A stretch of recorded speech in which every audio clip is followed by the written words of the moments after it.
তবে এখন কি হবে? গুলাবা তার বাবাকে সান্ত্বনা দিয়ে বলতে লাগলো, বাবা তুমি একদম চিন্তা করো না, তুমি আমাকে বাদর রাজার কাছে রেখে আসো। এমন যে না হয় যে 10 দিন পরে বাদর রাজা এখানে চলে আসে এবং তোমার আর আমার বোনদের কোনো ক্ষতি করে। আমি আমার বোন এবং বাবাকে হারাতে চাই না। ব্যবসায়ী বলতে লাগলো, মা আমি তোমাকে সেখানে কি করে রেখে আসতে পারি? যদি তোমার কিছু হয়ে যায় তাহলে আমি কি করব? আমি তোমাকে একটি বাদরের হাতে কি করে রেখে আসতে পারি?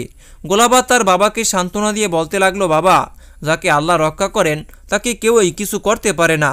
আমি তো বাদর রাজার কোনো ক্ষতি করিনি, তাই সে আমার কোনো ক্ষতি করবে কেন? এবার 8ম দিনে ব্যবসায়ী তার মেয়েকে নিয়ে শহরে চলে গেল এবং বাদর রাজার মহলে পৌঁছে গেল। ভিতরে যখন বাদর রাজা ব্যবসায়ীকে দেখল তখন বলতে লাগলো, ব্যবসায়ী তুমি খুব ভালো কাজ করেছ যে আমার কথা শুনে তুমি তোমার মেয়েকে এখানে নিয়ে এসেছো। এখন তুমি ফেরত চলে যাও এবং নিশ্চিন্তে থাকো। গোলাবার এখন কোনো সমস্যা হবে না, আমি তাকে খুব ভালোভাবে দেখাশোনা করব। ব্যবসায়ী গোলাবাকে জড়িয়ে ধরে কান্না করতে করতে গ্রামে ফিরে চলে এলো। তবে সে তার মেয়ের জন্য এত বেশি চিন্তিত হয়ে পড়ল, সে বাড়ি আসার সাথে সাথে সে অসুস্থ হয়ে পড়ল। সে সবসময় তার মেয়ের কথা চিন্তা করত এবং কান্না করত এবং নিজেকেই দোষ দিত আর বলতো, আমি কেমন বাবা যে নিজের মেয়েকে একটি বাদরের হাতে সঁপে দিয়েছি, না জানি সেই বাদরটি আমার মেয়ের সাথে কি করবে।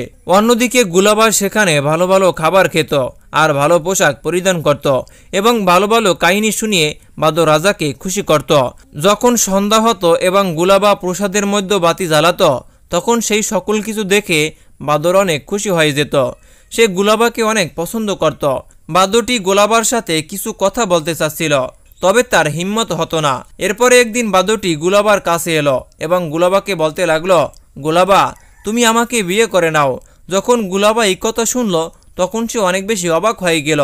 গুলাবা ভয় পেয়ে বলতে লাগলো, দেখুন বাদর রাজা, আমি আপনাকে অনেক ভয় করি। এই কথাটি শুনে বাদর রাজা দুঃখী হয়ে গেল এবং সেখান থেকে চলে গেল। তবে সে ভালোভাবে গুলাবার দেখাশোনা করছিল। কখনো বাদরটি গুলাবার জন্য নতুন জুতা নিয়ে আসতো, কখনো গুলাবার জন্য নতুন কাপড় নিয়ে আসতো এবং কখনো সে তাকে হাসানোর চেষ্টা করত, কেননা বাদরটি গুলাবাকে উদাসীন দেখতে চাচ্ছিলই না। এইভাবে কিছুদিন অতিবাহিত হয়ে গেল এবং বেচারি গুলাবা তার বাবার কাছ থেকে বিচ্ছেদ হওয়ার কারণে তিনি দুঃখী হতে লাগলো। একদিন গুলাবা তার রুমের মধ্যে অনেক দুঃখী হয়ে বসেছিল। সে সামনে একটি আয়না দেখতে পেল। সে যখন সে আয়নাটি তুলে দেখল তখন বুঝতে পারল এই আয়নাটি জাদুর আয়না এবং তার মধ্যে দুনিয়ার সকল পরিস্থিতি দেখা যায়। কখনো কখনো সেখানে বাজারঘাট দেখা যায়, যেখানে মানুষজন দোকানে গিয়ে নানান ধরনের জিনিসপত্র ক্রয় করে।